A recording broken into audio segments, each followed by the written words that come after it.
Students, welcome back to excellence education by Vijay sir.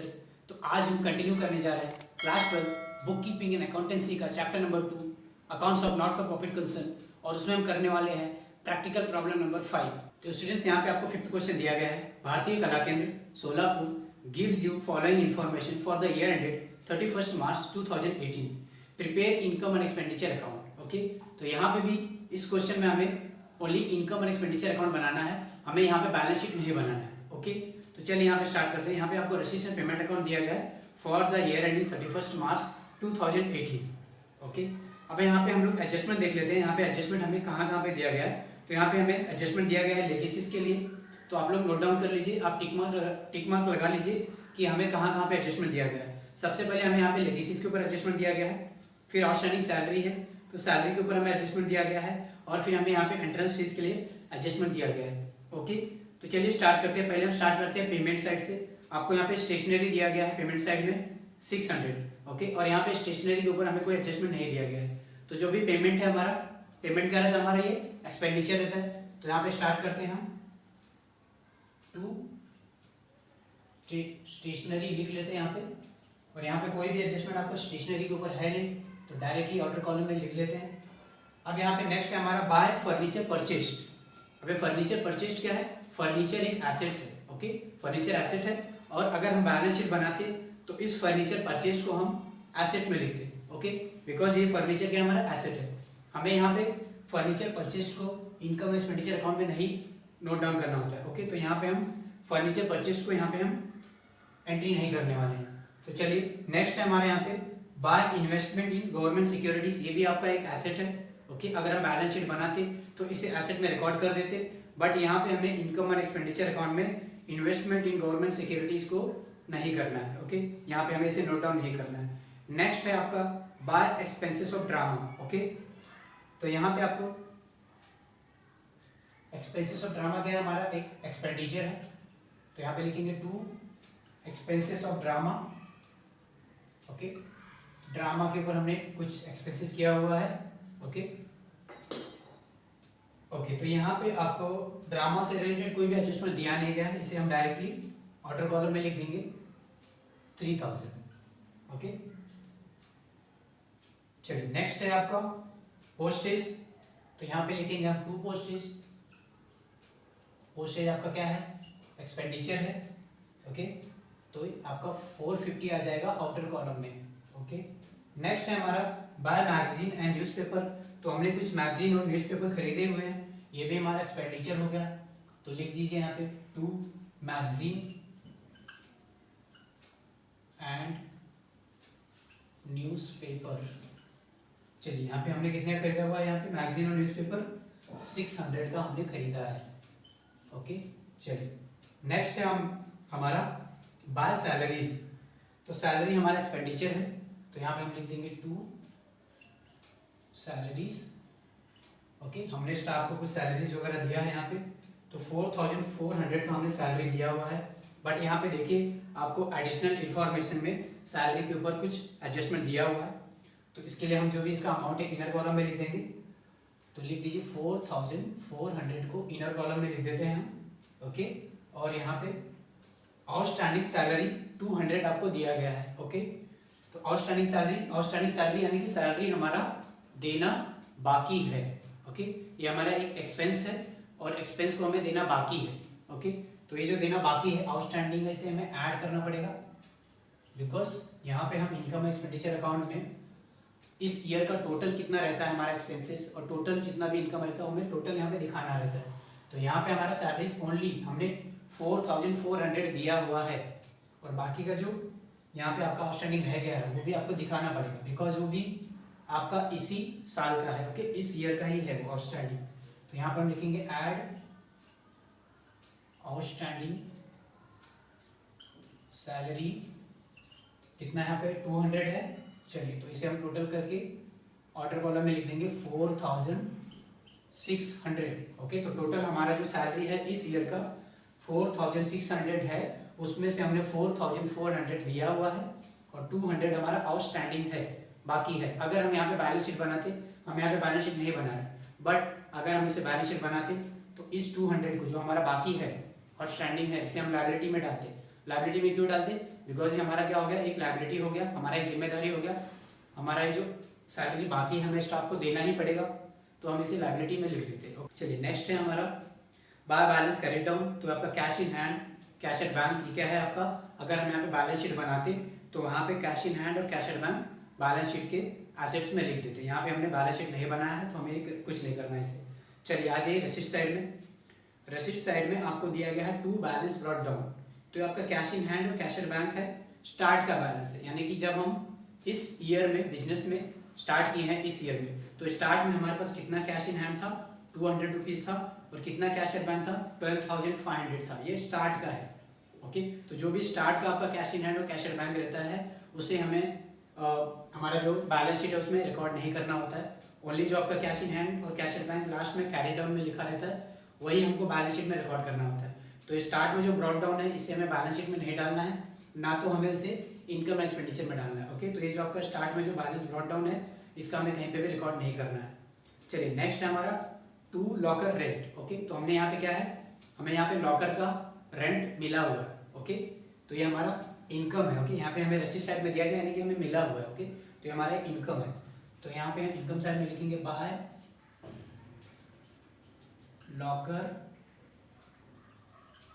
Rent. Okay, और locker rent के ऊपर कोई भी एडजस्टमेंट नहीं है आपको, तो यहाँ पे हम डायरेक्टली इसे ऑर्डर कॉलम में लिख देंगे। अमाउंट है हमारा 400। ओके, नेक्स्ट है हमारा to entrance fees.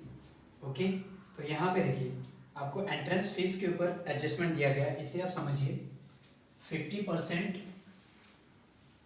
Of entrance. Okay, entrance fees जो हमारा है टू बी कैपिटलाइज्ड। ओके, अब ये क्या होता है, कैपिटलाइज्ड।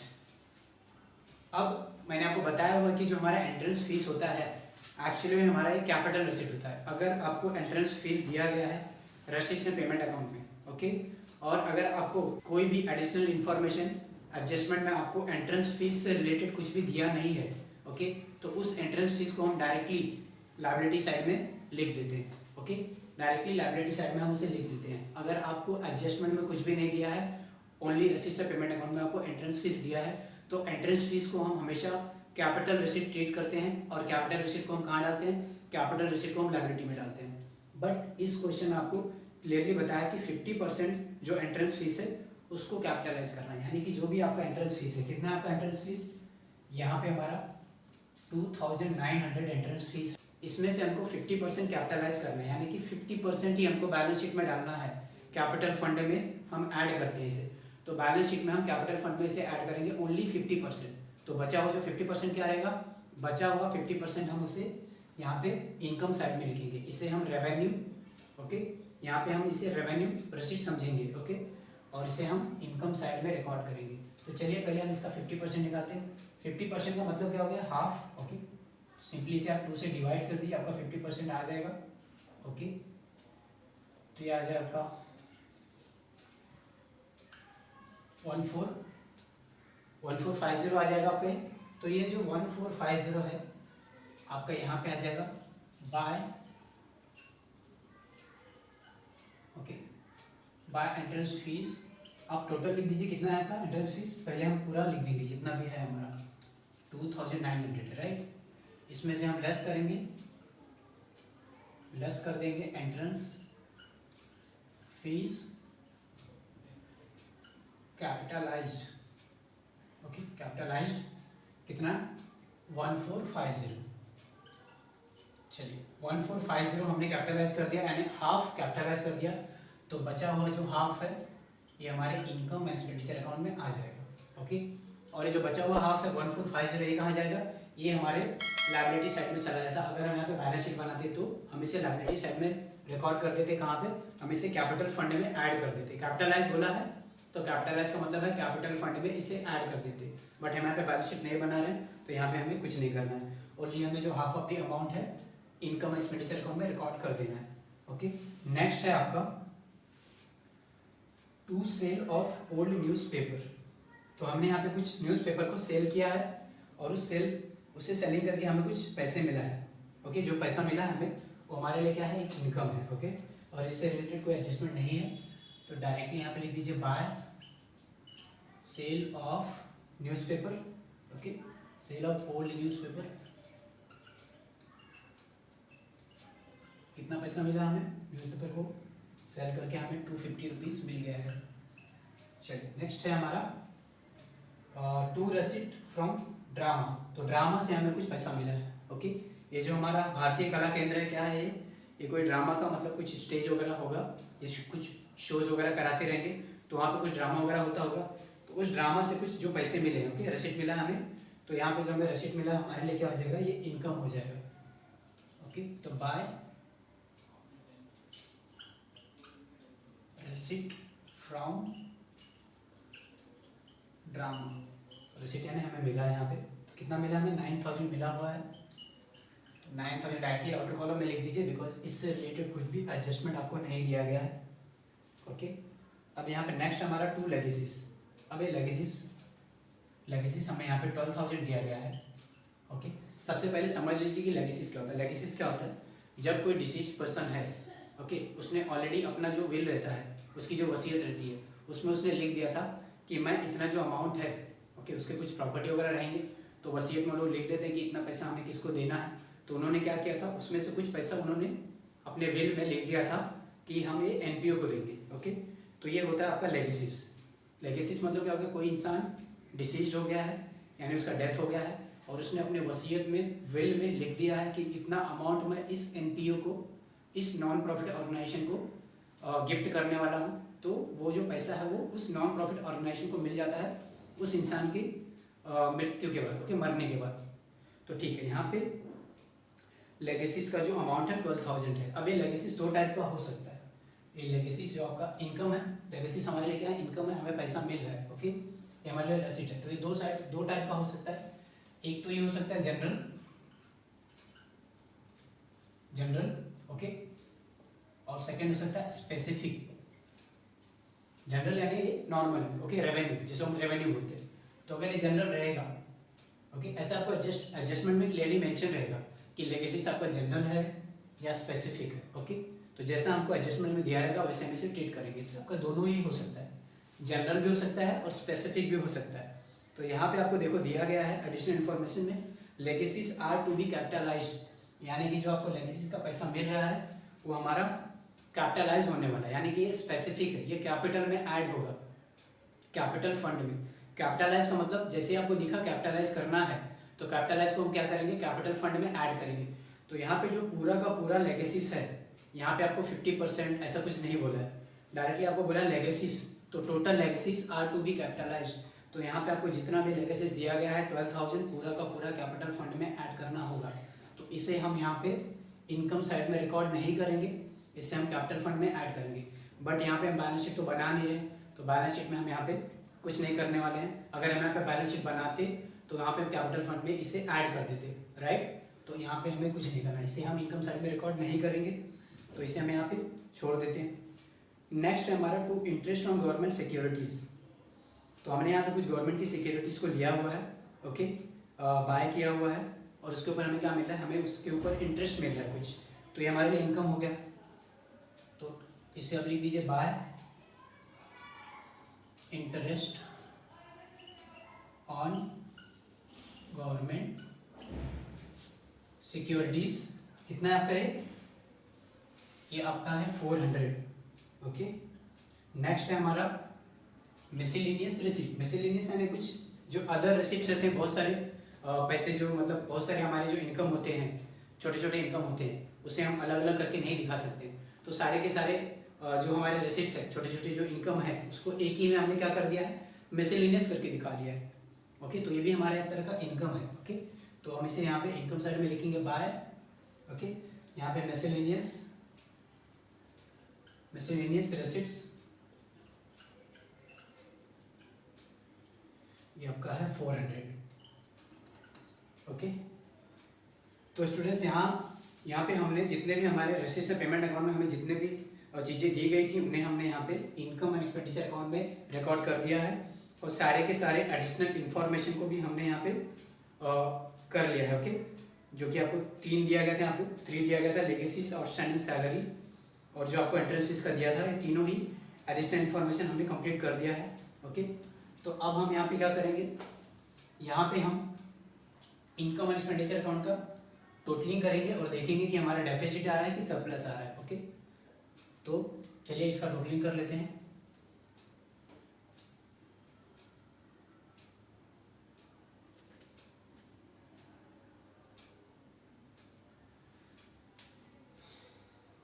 यहाँ पे आपको 9000 है, 444 1200, 9000 प्लस 1200 10200।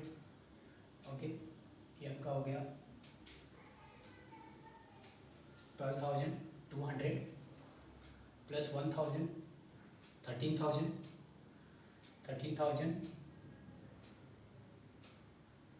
ओके 13700 हो रहा है। ओके, तो ये आपका 13700 हो रहा है। ओके, एक बार फिर से चेक कर लेते हैं। 9000 प्लस 1200 10200 हो गया प्लस 1000, तो ये हो गया आपका 11200। ओके, ये आपका हो गया 11200 और प्लस 450 प्लस 250 700। ओके, तो 11200 प्लस 700, तो ये आपका हो गया,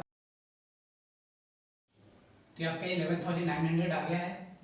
ओके, अब इस साइड का हम टोटली करते हैं। यहाँ पे कितना आता है, 4000 प्लस 3000 4000 7000 हो गया प्लस 1800 6 प्लस 6 प्लस 6 1800, तो 7000 प्लस 1800 आपका हो गया 8800 हो गया आपका, ये 8800।